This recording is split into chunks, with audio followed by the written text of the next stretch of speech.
everyone. I just went for a quick loop walk around just to get out of the motel.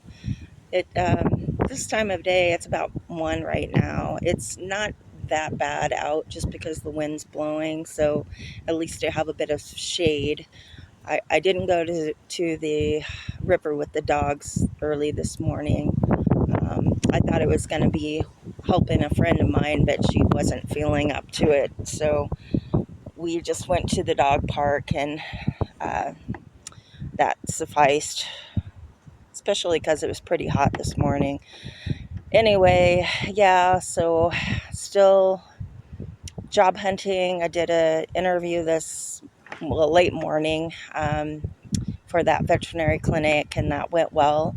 So I should be doing an in-person on Friday or Saturday. And then I have that other job I talked to you about on Facebook on Friday, an interview with them as an administrator. And yeah, I mean, whatever. I just want a job. At this point, I'm just cool with the job. The lack of income is really unsettling to me, and I hate continuing to ask people to help. Um, doesn't make me feel good, and I know there's so many people asking for help right now. It's amazing to me.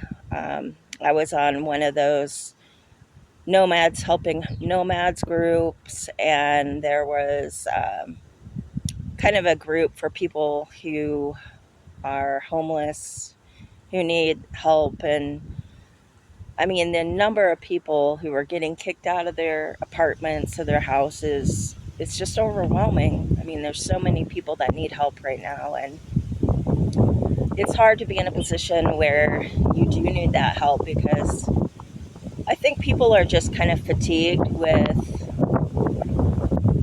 the number of people that need help, you know, and it's hard to know what to do or who to help.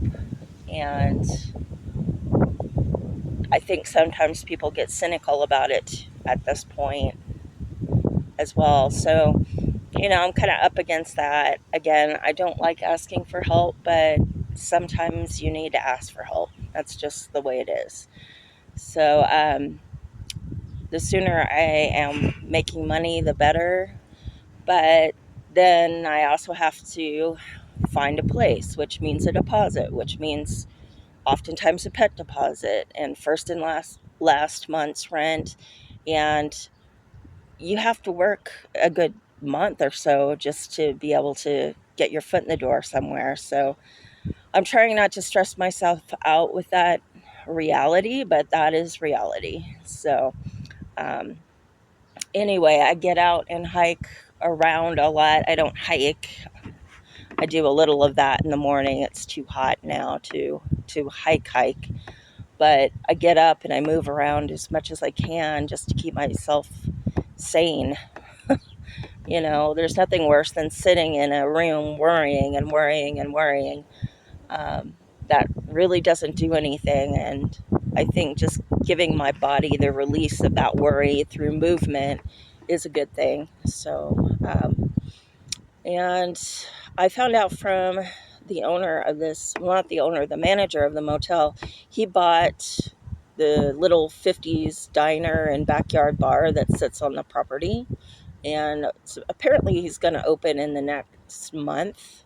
And he has big plans to do a lot of different things to make it nice. I'll show you. There's actually a horseshoe area. There's that fountain that's not being used. There's the backyard bar, and the restaurant is in the front. But I know people from Phoenix actually have stopped there for food, and it would be good for this community because all we have here is fast food. It's basically a truck stop town, and there's literally nothing really to do here.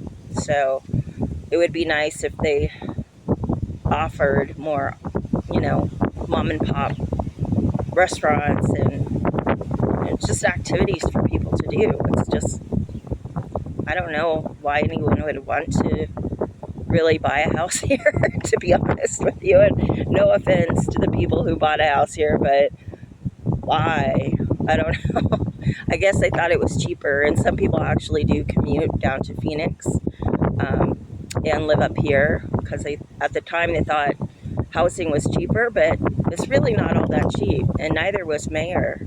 It's becoming more expensive as people migrate out of the cities and looking for a country place without spending the money that they might in Prescott or Flagstaff.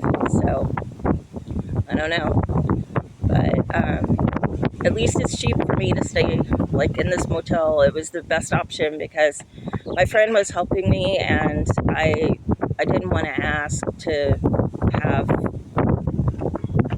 I mean, getting an apartment, like I said, is first and last in deposit, and it's thousands of dollars. And this was the cheapest solution for me to not be in a tent. So that's what it came down to. It's not that I really like this area.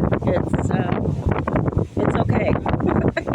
It's a good stopping midway point, interim place to land. But yeah, and it's only maybe 8 to 10 degrees cooler than Phoenix, so you're not really getting away from the excessive heat that you experience down in the valley. But there are some good resources, some good food banks here, and churches that do, food drives and things like that. So that's nice because there's a lot of really low income people living here and seniors on fixed income. So anyway, I just wanted to give you an update. I'm hanging in there and trying to stay positive and just, like I said, plugging along, and we'll see what the rest of the day brings and go from there. Thanks, everybody. I'll talk with you soon. Bye.